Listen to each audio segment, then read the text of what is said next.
The story of Jesus' birth, as found in Luke 1 and 2, is not historical. So I've been watching a lot of Dan McClellan's videos. I'm not even subscribed, but YouTube keeps suggesting them to me, and I keep watching them. I don't know, they're like crack Pringles or something. So I want to kind of address this one at least major point in his video. So let's jump into it. Hey everybody, I'm Dan McClellan. I'm a scholar of the Bible and religion. According to Luke 1, Jesus would have had to have been born, if not during the life of Herod, within about a year of his death at the latest. So Jesus would have had to have been born by 3 BCE, if Luke chapter 1 is historical. But chapter 2 introduces two critical problems. The first is that the author needs to get Joseph and Mary from Nazareth down to Bethlehem so Jesus could be born there in fulfillment of prophecy. And the method they choose to accomplish that is to say they needed to go back to their ancestral hometown in order to register for this tax. Here's the first big problem. Rome conducted a lot of censuses. They absolutely never required people travel to their ancestral hometown to register. They registered in the towns where they lived and worked. Not only because it would not be feasible for the majority of people to travel to their ancestral hometowns, but it would entirely nuke the economy to have half of the Roman Empire just up and leave for who knows how many weeks. That was not how they conducted censuses. That absolutely did not happen in this case. Okay, so Dan says, that's not how Rome conducted censuses. This wouldn't have happened this way. So let's look at Luke chapter 2. This is Bible Hub, New King James Version. And it came to pass in those days that a decree went out from Caesar Augustus that all the world should be registered. The census first took place while Quirinius was governing Syria. He addresses this later. So all went to be registered, everyone to his own city. Joseph also went up from Galilee out of the city of Nazareth into Judea to the city of David, which is called Bethlehem, because he was of the house and lineage of David, to be registered with Mary, his betrothed wife, who was with child. Talk about run-on sentences. All right. So in looking at this, verse 3 says, so all went to be registered, everyone to his own city. Now, this doesn't necessarily mean that Rome forced them to go to their ancestral cities, right? If you were in a rural area, in a village near a uh, larger city, the city is probably where they would have been conducting the censuses. So, like, you go to your city, wherever you lived, and then Joseph says that he also went up from Galilee out of the city of Nazareth into Judea because he was of the house and lineage of David. Now, Rome didn't necessarily require this of him. It just states that he did it.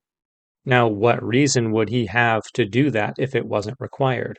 Well, if you think about it, it would have been whoever was governing Judea at the time, it would have been their prerogative to perhaps add an additional decree that, you know, particularly for the Judeans to return to their ancestral homeland.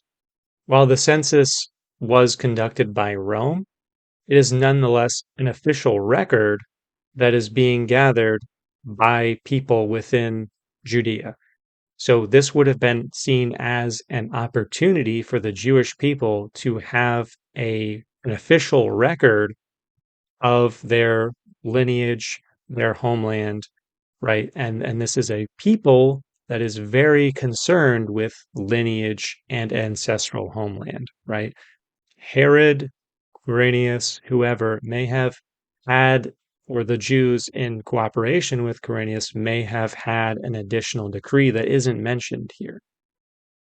So this is kind of the problem with history. It's like a 12 angry men situation, right? Like all of the evidence might be pointing in a certain direction, but if you are lacking one piece of evidence, uh, it might clear up the entire apparent contradiction or issue.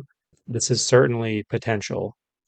So, Inspiring Philosophy actually has a couple videos, one on Quirinius, one on some other issues within the Nativity here in Luke chapter 2, 1 and 2. I highly recommend those videos.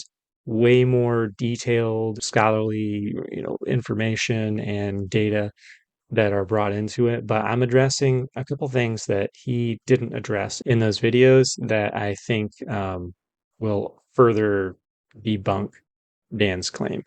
All right, so this is what I want to look at. We're in Deuteronomy chapter 16. So verse 16 says, 3 times a year all your males shall appear before the Lord your God in the place which he chooses, at the feast of unleavened bread, at the feast of weeks, which is Pentecost, and at the feast of tabernacles. They shall not appear before the Lord empty handed. They shall have an offering with them.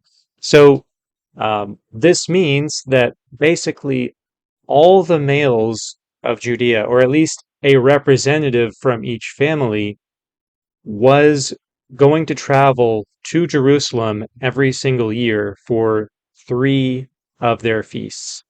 Now, this can seem like hard to imagine, like traveling this often, this far for this ancient of a people, that would have to travel by foot.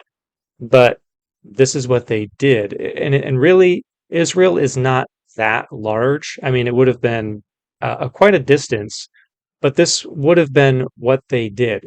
So I'm sure that it's true that Rome did not conduct censuses that way, but Herod or whoever was in charge of this census, or the Jews that were there, most likely would have seized on this opportunity for an official record. So if you put yourself in the shoes of this ancient Jewish man who was of the lineage of David, knowing that it would be an official record that could be referenced not only by the Romans, but by future generations.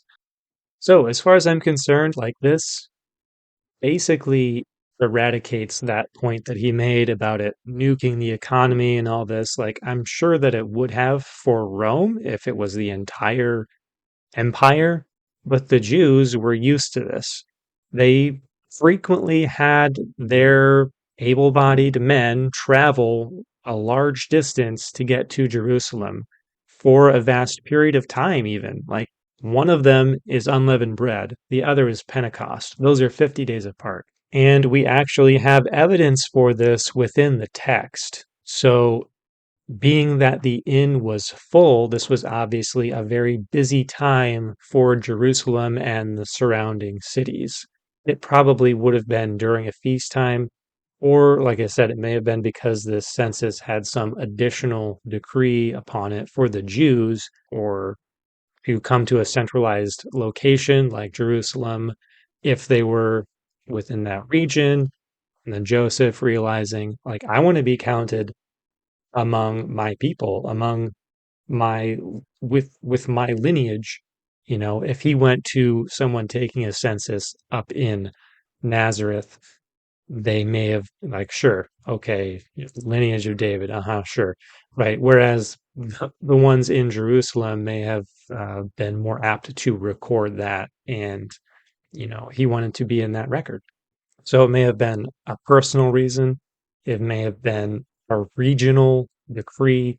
We don't know precisely. But there's no reason to say that this is absolutely not historical. It's actually ridiculous to say that. So, also bearing in mind that this census was probably taken over the course of a year or even more.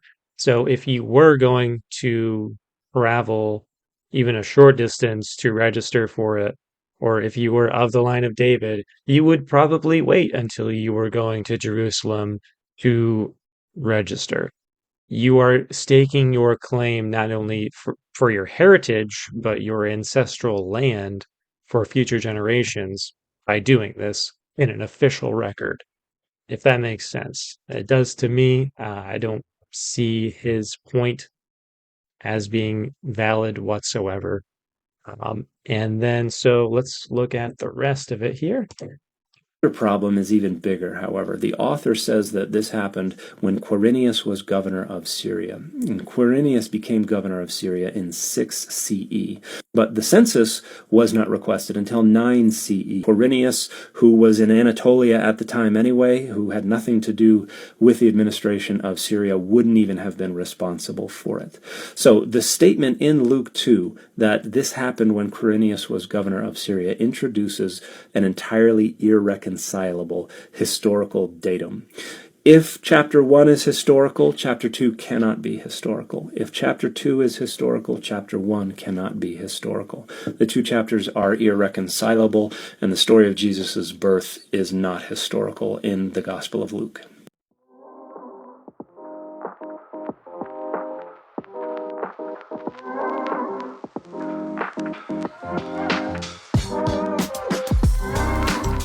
So I don't think that this is like a stretch as far as like an apologetic attempt that's just kind of like cherry picking things. I just kind of wanted to add my take on this claim from Dan.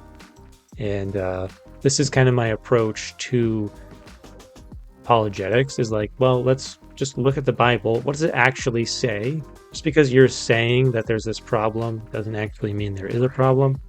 And then in addition to that, I would actually look at the actual data, not somebody saying that the data says this. That's my personal approach. So that's that. Please like, subscribe, comment below. I'd love to hear your comments. Thanks.